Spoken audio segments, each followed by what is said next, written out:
Avec vous jusqu'à minuit, avec François Manardo, Jonathan Macardy. On déroule le lexique afterien. Juste avant de vous donner les infos mercato, c'est la lettre M ce soir, avec mentalité française, qui est une expression de l'after.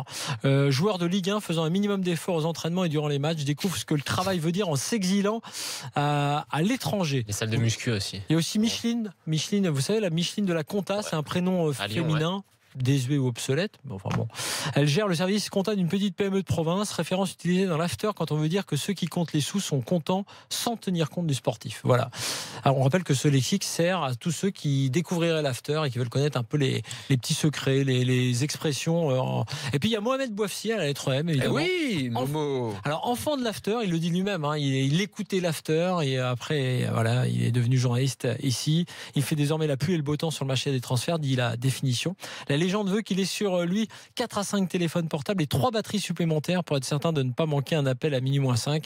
Toujours tiré à 4 épingles, il est l'exemple même du beau gosse métrosexuel. Voilà pour la définition de Mohamed Bouafsi qui est servi. 4 à 5 portables, je crois que c'est pas vrai. Hein, mais on peut donner une info importante. Sur Mohamed ? Non. Le Racing est en train de gagner 3-0 contre River Plate, c'est-à-dire que Boca Juniors va remporter son 32e titre de champion d'Argentine. Très bien, tu as tout à fait raison. Et moi, je te dis que les infos importantes, elles sont aussi maintenant dans le Mercato Show. Il n'y a pas de jingle ? Il n'y a pas de... Ah si.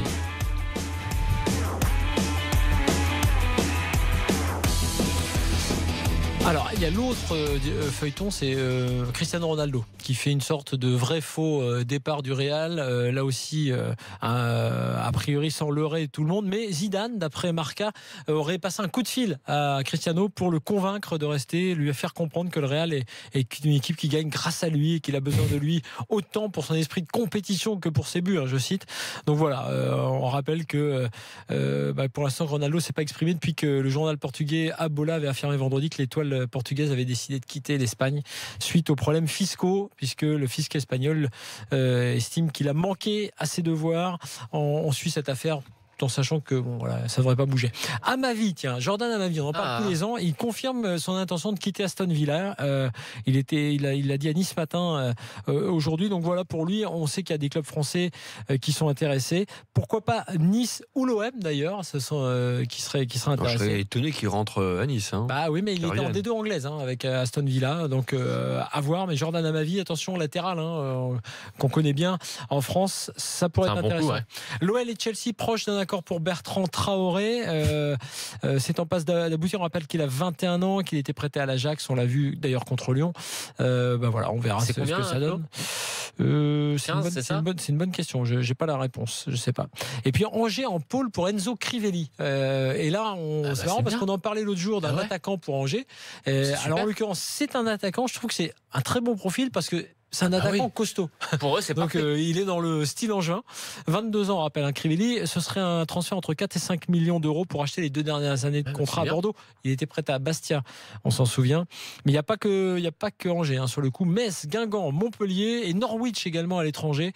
Mais normalement, il y a un contrat de 4 ans qui l'attend en Anjou. 5 millions, c'est ils vont vendre Jeju, ils risquent de se faire un petit peu d'argent dessus. Pourquoi pas. C'est très bien, ça. Maxwell, puisqu'on parlait du PSG avec Verratti, Maxwell veut intégrer l'encadrement du PSG. Non. Lui, ça y est, on sait. Il a arrêté. Il est reconnaissant, dit-il, pour tout ce que Paris lui a donné. Et il voudrait être utile au club. Et puis, il a évoqué le cas de Verratti, d'ailleurs, Maxwell, en disant que Marco n'avait pas de prix. C'est un joueur extraordinaire qui a beaucoup grandi à Paris. J'espère qu'il va continuer avec nous. Mais enfin voilà, il souhaite intégrer le staff du PSG. Et puis Mandanda s'inquiète. Mandanda, il se dit que ça a du mal à se faire son transfert à l'OM. On sait que les négos entre Crystal Palace et l'OM sont plus ou moins bloqués. Mais l'hypothèse de son retour à l'OM est toujours d'actualité. Mais dossier dans l'impasse à l'heure actuelle pour lui. On dit que le joueur est d'accord avec le club depuis le début février sur la base d'un contrat de 3 ans plus une année en option. Mais les dirigeants de Crystal Palace n'ont pas apprécié ce qui s'est passé cet hiver avec les efforts marseillais pour récupérer Mandanda et ils n'ont pas apprécié non plus le montant des offres surtout qui leur a été proposé. Le club de Première Ligue veut 5 millions et l'OM ne veut pas mettre plus de 2 millions d'euros, c'est-à-dire le prix auquel le gardien avait été vendu et toujours à l'OM. On sait qu'il y a un dégraissage au niveau des salariés. Christophe Manouvrier, qui était un préparateur physique au centre de formation au club depuis 2008, quitte le club et c'est pas le premier ces derniers temps. Après les kinés, Jérôme Palestri, Jean-Georges Cellier, il y a beaucoup de départs. Enfin un ménage du côté de l'OL. Et puis Loïs Diony, je ne sais pas quel supporter nous en a parlé dans l'un de ses mercatos récemment. Diony, il est sur les tablettes de Birmingham et Brighton. On avait dit que c'était une bonne idée pour un des clubs français qu'on avait évoqué. C'était pour Angers d'ailleurs. Mais Diony, évidemment, on l'avait dit d'ailleurs à ce moment-là, il est très demandé en Angleterre, a priori. Je pense que c'est un joueur qui se ferait très bien à la première ligue. Ouais, tout à fait. Alors, soit Brighton qui est promu en première ligue, soit Birmingham pour l'instant qui est en D2 anglaise. Voilà pour les infos mercato du jour. On a le temps de faire un petit je m'en fous pas, c'est parti.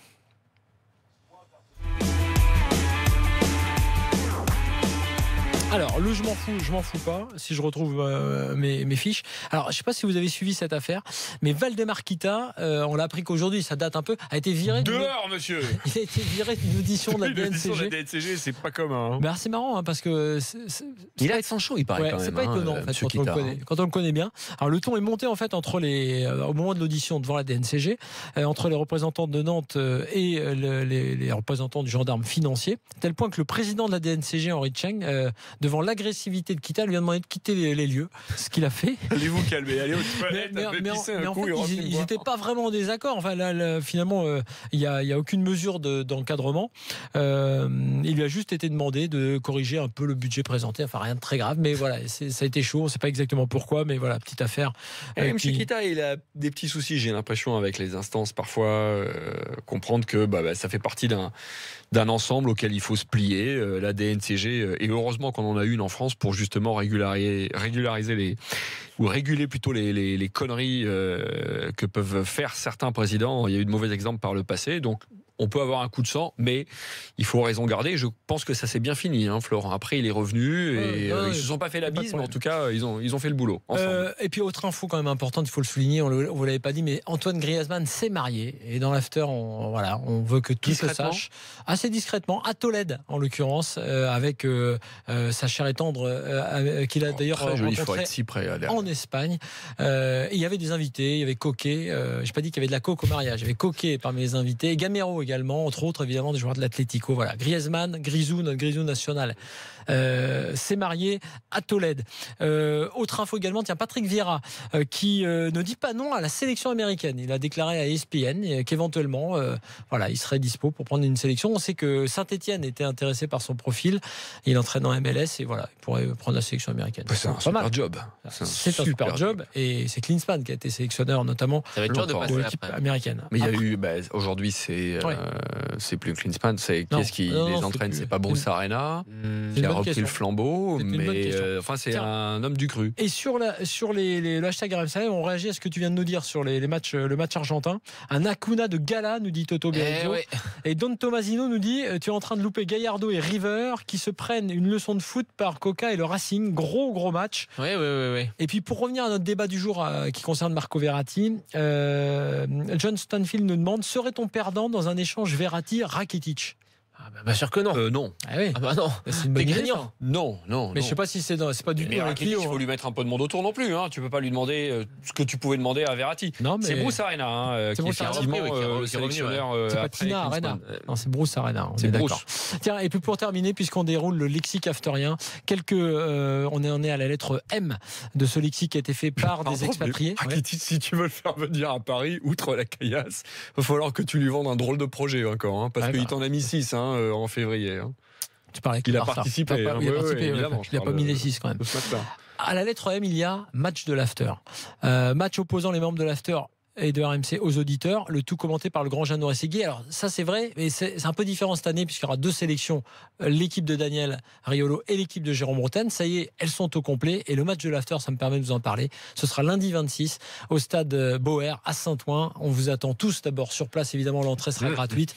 Le match qui opposera les 2 teams avec des renforts, des ex-pros, vous le savez, Sami Traoré, Bernard Mendy, entre autres. Et pour terminer, on a une petite pépite pour vous, dégotée par Morgan Maury, qui est notre envoyé spécial au championnat d'Europe féminin de basket. Il a rencontré 2 supporters, vous allez voir, de l'équipe de France. Il leur a demandé de se présenter. Écoutez.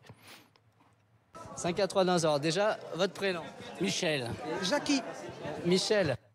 Ouais, mais il a rencontré Jackie et Michel au championnat d'Europe à Prague, supporters français de l'équipe de basket. Il fallait l'inventer, Morgane Maury l'a fait. Ça me permet de vous souhaiter une bonne nuit avec Jackie et Michel ou avec François et Jonathan. Merci François, merci Jonathan. Salut, on se retrouve demain, l'after, le grand after du lundi sera là de 22h à minuit. Bonne nuit à tous sur RMC.